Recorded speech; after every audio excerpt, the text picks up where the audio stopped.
Ini rasio pajak masih 10% kan.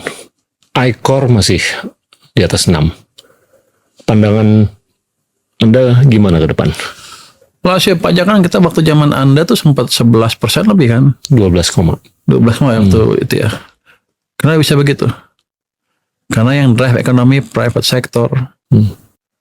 Begitu government led tinggal 10 atau lebih sedikit.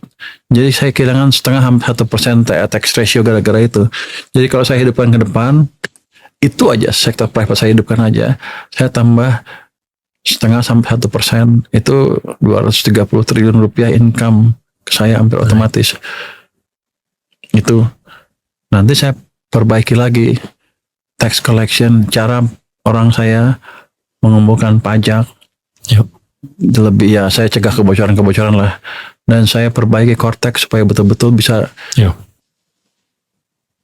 dipakai untuk menggunakan data yang di masyarakat secara optimal sehingga tax collection-nya lebih bagus lagi.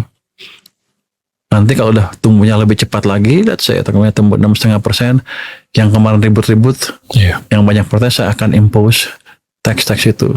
Kalau sekarang kan masih baru mulai ini, terlalu early untuk mendorong ekonomi sekarang.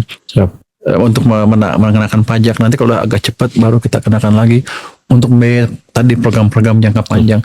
Tapi yang jelas, selama programnya atau program pemerintah jalankan dengan baik, pasti impactnya ke masyarakat, ke ekonomi akan baik juga.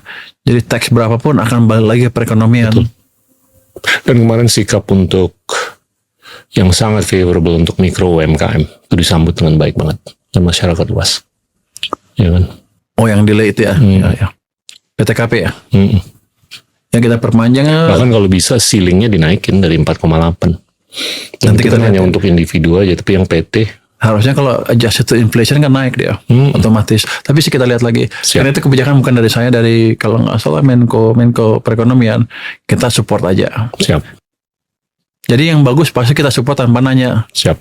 Makanya mereka sana, oh bagus lu. Kan bagus, harusnya naikin malah. Tapi kalau ICOR gimana bro? ICOR sama juga. Ketika inefisiensi tinggi karena ininya di pemerintah kan, ya ICOR-nya otomatis tinggi.